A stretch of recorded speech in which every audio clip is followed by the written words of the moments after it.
বন্দরের নিয়ন্ত্রণ বিদেশিদের হাতে দেওয়ার সিদ্ধান্তে প্রতিবাদে উত্তাল বন্দর এলাকা। কয়েক হাজার শ্রমিকের বিক্ষোভ ও অবরোধের মুখে আটকা পড়েছেন অন্তর্বর্তীকালীন সরকারের নৌ উপদেষ্টা। আন্দোলনরত শ্রমিকদের দাবি, জাতির স্বার্থে পরিপন্থী কোনো চুক্তি মেনে নেওয়া হবে না। বর্তমানে থমথমে পরিস্থিতি বিরাজ করছে এবং নিরাপত্তা ব্যবস্থা জোরদার করা হয়েছে। বিস্তারিত দেখুন।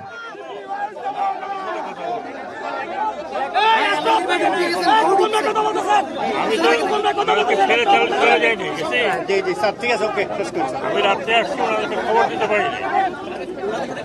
আপনারা আপনাদের নেতারা 12টার সময় দেখা করেন, আপনাদের কথাও শুনবো, আমিও কথা বলবো, মানে ভদ্রভাবে। স্যার আমি শুধু একটা কথা বলি স্যার, আপনাকে আমি একটা কথা বলি, আমি গত 1.5 বছর মানুষের জন্য কাজ করি। ইনশাল্লাহ স্যার। আমি কোনো উইকেন্ডে আমার বাড়িতে ছিলাম। আপনাদের কথাও আমি বুঝি, আমার কথা আপনাদের তারপরে যেটা হবে স্যার আমি শুধু আপনাকে একটা কথা বলি, আমি চিটাগং হিলসে 3 বছর ছিল। আমি আমার দেশের কোনো ক্ষতি হোক, স্যার আমরাও বিলিভ করি স্যার। আমি একটা স্যার আমার একটা আপত্তি আছে স্যার। আমরা চট্টগ্রাম বন্দরটাকে স্যার ওন করি, আমার চাকরি 32 বছর। এই চট্টগ্রাম বন্দরে আমি শুধু ডিপোল না স্যার, কোনো মাফিয়া যেন চট্টগ্রাম বন্দরে না থাকে, এটা আমার প্রত্যাশা স্যার। আমার প্রত্যাশা স্যার, গত 1.5 বছরে এই বন্দর চেয়ারম্যান আমাদের বিরুদ্ধে এমন কোনো হীন ব্যবস্থা নাই উনি নেন নাই স্যার।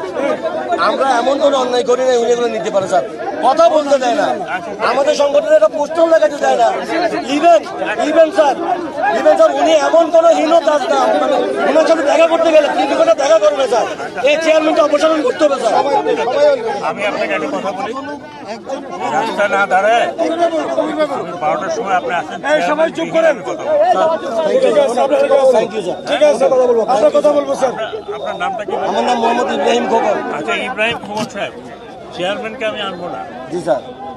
আমি একা আপনাদের সাথে কথা বলবো। আমরা কথা বলবো স্যার। Okay sir. চিনি ভালো করে। ঠিক আছে ঠিক আছে।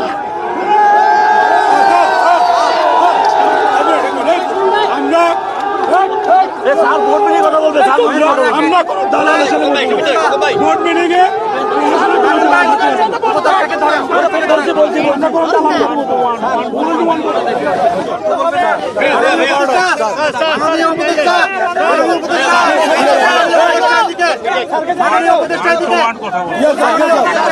আপনাকে শুধু একটা বললাম যে কোন দালালকে রাখতে পারবেন না স্যার। ওকে, চট্টগ্রাম বন্দরে 2 জন না 1 জন কবির, 1 জন লিপ্টন কবির, এই 2 জনের বাইরে কোন শ্রমিককে দেওয়া ওখানে যাবে না। এবং এদের সিদ্ধান্তে চট্টগ্রাম বন্দর